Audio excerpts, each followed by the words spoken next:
muri kino gihe In this time, burya turiko turakora ku mugoroba we are saving at the turabakozi bo end ku day. kirengazuba We are the servants of umwe kwa sun-setting Aburahamu time. yaragerageje aracunga He ikimazi tried to keep the ariko ku sacrifice. But at kirengazuba the same time, novuga ngo ibara ryaramugwanye evil came to ku him. kirengazuba At the same time, biramugora it was by ku to him. kirengazuba At the araruha sunset, he was ku tired. kirengazuba At that moment, bwa buruhe bwose butuma asinzirira ku whatever caused him to kimazi sleep beside the sacrifice. ivyo bica bituma This caused abisirayeli Israelites babohegwa iyo imyaka amajana being ane tired for 100 years, babinyagana imyaka being amajana ane slave for 100 years. ku bwa Aburahamu Because of Abraham, umuhizi Aburahamu the brave Abraham. ariko yageze ku kirengazuba But at the same time, ategwa n'itiro he was kept by sleep. afatwa He n'umugayo was undertaken by the blemish. umugayo uramuzako Blemish came to him. agasembwa karaza Blemish came to him kitiro of sleep.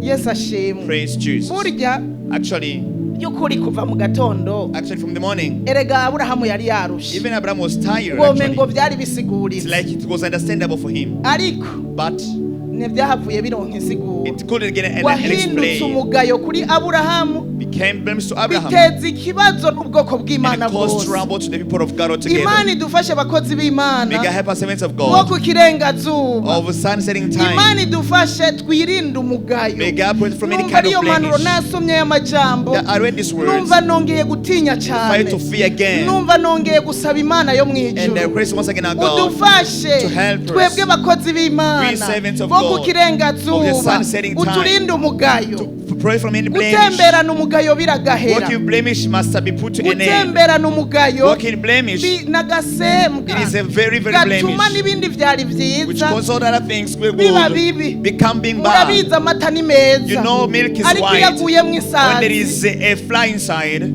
sinzi ko hari abantu benshi boyanywa I don't know if many can drink that kind of milk. isazi imaze kugwamwo When a fly is in the milk, utoyanywa you cannot drink that erega burya milk. umugayo kuba Actually, blemish, k'umugayo blemish, ni nk'amata aguyemwo it's isazi like fly into the milk. Imana idufashe May cyane God bless ni help nk'amata us. aguyemwo It's isazi like milk full of fly. ntawe ushobora kuyanywa Nobody can drink that. turashobora kuvuga ubutumwa We bwiza can preach the gospel. turashobora kuvugishwa We can prophesy even. turashobora gusengera abagwaye We bagakira can pray for the sick to be healed. ariko Imana idufashe But may God help us kandi again. burya umuntu arashobora ibyo byose kubikora ariko So we are umugayo able to do all things kuko heading the Imana blemish. ntiyicuza ingabire God yatanze never umuntu regrets the ashobora kuba gifts. k'umugayo Can even ariko Imana blemish. ikabandanya kumureka agakora But see God lets you work. agakora